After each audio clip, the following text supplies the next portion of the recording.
नमस्कार, जय हिंद। मैं हूं आयुष। आप देख रहे हैं भारत तक का खास शो मित्र देश।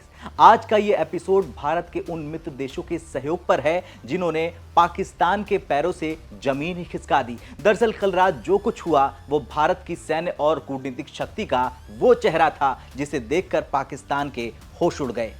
रातों रात आईएनएस विक्रांत और आईएनएस सूरज जैसे शक्तिशाली युद्धपोत रवाना हो गए और भारत ने इतिहास के पन्नों में एक नया अध्याय जोड़ दिया कि पहला मिलिट्री एक्शन। और ये सब सिर्फ सीमा पर नहीं हो रहा बल्कि डिप्लोमेटिक स्तर पर भी भारत ने G20 देशों को साथ खड़ा कर लिया है। यानी एक ओर टारगेट मिलिट्री मूव और दूसरी ओर वैश्विक समर्थन। यही है न्यू इंडिया की नई स्ट्रेटजी। ऐसे में सवाल यह है कि क्या भारत को करनी चाहिए पाकिस्तान पर अब चढ़ाई? क्या दुनिया के समर्थन के बाद पाकिस्तान में मचेगी तबाही? क्या मोदी राज में घुटनों पर आएगा पाकिस्तान? चलिए जानते हैं इन तमाम सवालों के जवाब इस एपिसोड में।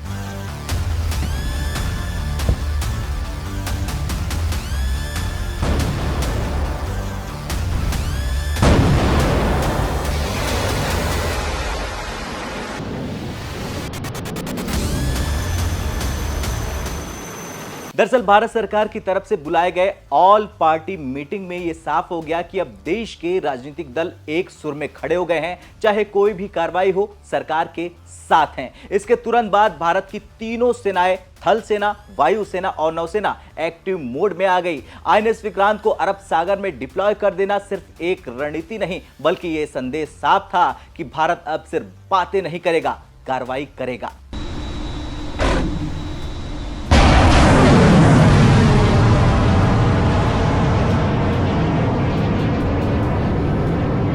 विक्रांत इस समय तैनात है मिग-29 के fighter jets, Kamov 31 radar helicopter, ALH ध्रुव और MH-60R मल्टी रोल हेलीकॉप्टर से लैस है। ये एयरक्राफ्ट कैरियर अकेला एक फ्लोटिंग एयरबेस है। इसका मतलब है कि भारत ने अब समुद्र के रास्ते भी जवाब देना शुरू कर दिया है। बात आईएनएस सूरत की करें तो आईएनएस सूरत को विक्रांत के साथ तैनात करना एक मास्टर स्ट्रोक है। यह आधुनिक गाइडेंस मिसाइल डिस्ट्रॉयर ब्रह्मोस मिसाइलों से लैस है जिसकी रेंज और स्पीड पाकिस्तान के किसी भी नेवल बेस को चंद मिनटों में तबाह कर सकती है। इस जहाज की तकनीक 75% स्वदेशी है और इसका रडार सिस्टम इजरायली सहयोग से विकसित किया गया है। यानी इसमें है भारत का माइंड और इजराइल की टेक्नोलॉजी। 23 अप्रैल की रात को पाकिस्तान ने कराची तट से एक नई मिसाइल की टेस्टिंग की। भारत को इस कदम की भनक पहले ही लग गई। उसी जगह के पास विक्रांत और सूरत को तैनात कर देना यह दिखाता है कि भारत ने पहले से ही मोर्चा संभाल रखा है। अब पाकिस्तान के सामने ये डर है कि भारत की ये फ्लीट कराची पोर्ट को पूरी तरह ब्लॉक कर दे। अगर ऐसा होता है तो पाकिस्तान का व्यापार, तेल सप्लाई, फिशिंग इंडस्ट्री और इकोनॉमिक इंफ्रास्ट्रक्चर सब ध्वस्त हो जाएगा।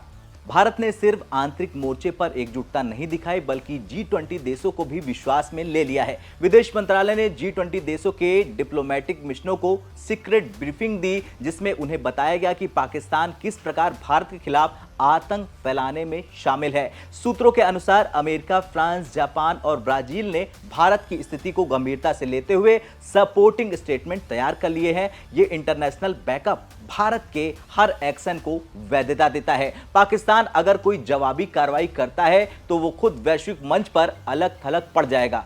भारत ने यह मूवमेंट इस तरह से प्लान किया कि पाकिस्तान की आर्मी और नेवी दोनों का ध्यान बढ़ जाएगा। अगर पाकिस्तान समझे कि भारत LOC से हमला करेगा तो वो अपनी थल सेना को एक्टिव करेगा, लेकिन असली हमला समुद्र से हो सकता है या फिर उल्टा। अगर नेवी की तरफ से डराया जाए और हमला LOC से हो तो पाकिस्तान का रेस्पॉन्ड डायलेमा में रहेगा। ये classic multi theatre distraction technique है जो भारत की सैन्य और इंटेलिजेंस प्लानिंग का प्रमाण है।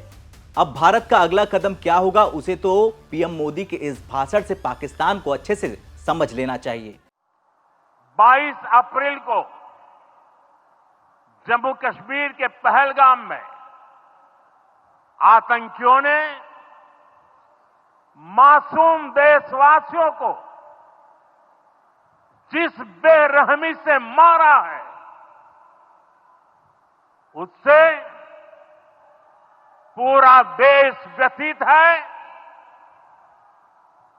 कोटि कोटि देशवासी दुखी हैं। सभी पीड़ित परिवारों के इस दुख में पूरा देश उनके साथ खड़ा है। मैं बहुत स्पष्ट शब्दों में कहना चाहता हूं, जिन्होंने ये हमला किया है, उन आतंकियों को और इस हमले की साजिश रचने वालों को उनकी कल्पना से भी बड़ी सजा मिलेगी। सजा मिलकर के रहेगी।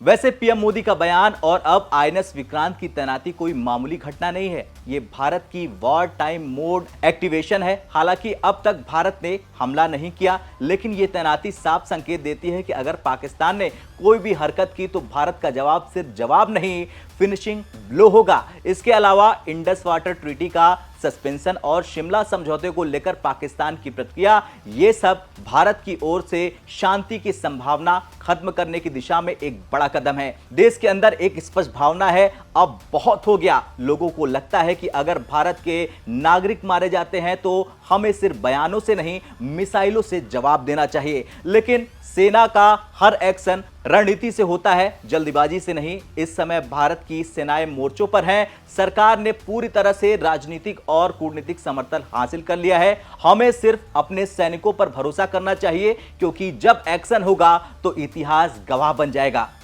खैर, यह सिर्फ एक तैनाती नहीं, यह है आगामी युद्ध की आहट। आईएनएस विक्रांत की गड़गड़ाहट अब समुद्र में नहीं, पाकिस्तान के कानों में सुनाई दे रही होगी। अब फैसला भारत के हाथ में है और भारत इंतजार नहीं करता। आपका इस पूरे मसले पर क्या विचार है? क्या भारत को अब सीधा एक्शन लेना चाहिए? कमेंट में अपनी राय जरूर लिखें। वीडियो को शेयर करें ताकि देश भर में ये मैसेज पहुंचे, भारत अब रुकता नहीं, भारत अब जवाब देता है। मिलते हैं अगले एपिसोड में। जय हिंद, जय भारत।